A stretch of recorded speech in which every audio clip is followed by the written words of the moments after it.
Cercles, doors and wainscot. When we found him, flooded hair, black crisp skin, bollocks rotted in water algae, soapstone weighed him down. He wore seersucker pants, a gaudy duffel coat, Arthur Scargill newspaper clippings, and fecal matter glazing the radiators. Part 1. He developed a lurid taste for it during the Great War. Rats coming out of dead boys' mouths and the corpse still producing a gag reflex.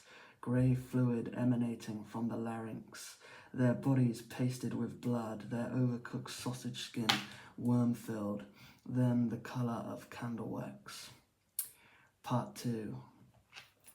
War ended, he looked up the graves of the boys and exhumed the bodies for raping, motionless, daydreaming, sheltered by the grave gate and retching after into the cemetery pond, sat against the church with stomach gas, in flux, man dispersed, swirly-eyed, and on occasion the big-bearded gravekeeper threw him into the moat, and he tangled in green and achieved a full panorama of death, only to resurface uncrushable.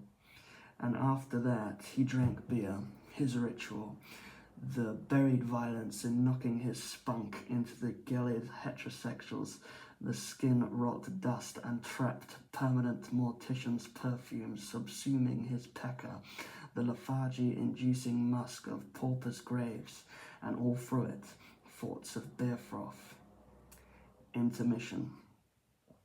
This antediluvian desire, in monsoon season, one traveller, BDSM-clad, Yorkshire accent, MDMA fucked, does impart it from his mouth to another mouth.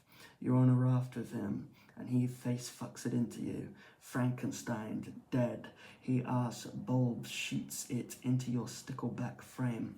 You will be hypnotized by antique coffin lids and the fleshy holes of ripped open dead chests that look like cat food. Part 2.5. So a boat tour on the Everglades, Averno, Gluck's underworld, under your external motor puking petroleum. He sees crocodilians, grey, malted in slime porridge lime scales, the canebrake, silky, where dirty Whitman curled his naked body between the sticks, rubbing himself. The alligators have foot fetishes like he does. Hitchcock passed that on a cherry-red London bus, demure but stunning, keeping his own feet firmly together. Alligators eat men to fatten the smallness of their feet. Men sit at the bottom of their guts, and he's on the boat tour with fat Americans and Latinxes who hunker down, fat guts pressed against steering wheels. I-95, I-40, Jacksonville, Miami, Pensacola. Permanent napkins for bibs, man-eaters just like him, the grocer of death. Part 3.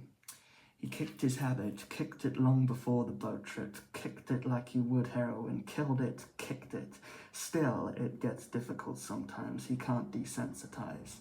The arcane Scottish sewer system spews up weird colours, blues, beeswax orange, plum purples, that remind him of the grenadiers he loved so madly. One day he takes a razor to his earlobe in the bathroom mirror. He cuts into his omelette-like ear, but can't go all the way.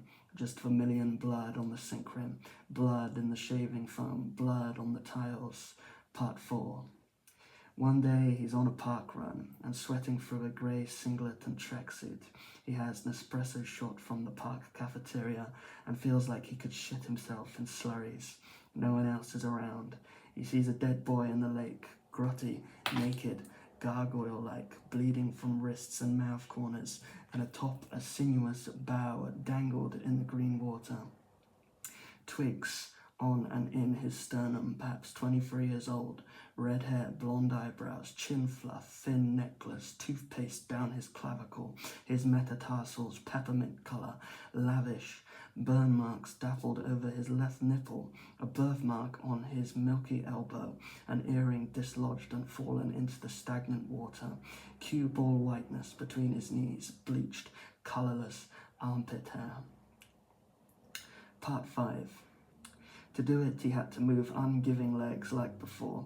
He had to wrestle in the water so that it lost its calming lap, could have stuck a cigar in his mouth as he raped him. Amphibians just born hopped onto his ass cheeks. When the fountain and the sprinkler system came on, he was doused full force, shamefully.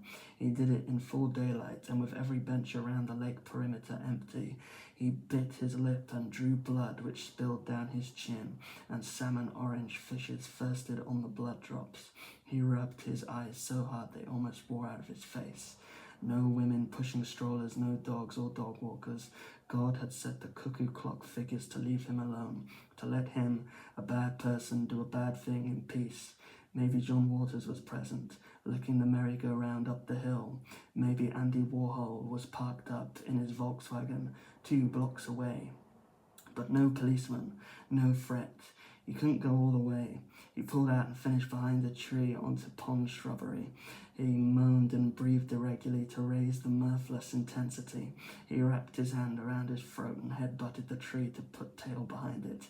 No doubt he was clumsy with sex, even if industrious, even if able to kick an insatiable habit for so long it felt like inert eternity, even if ultimately depraved.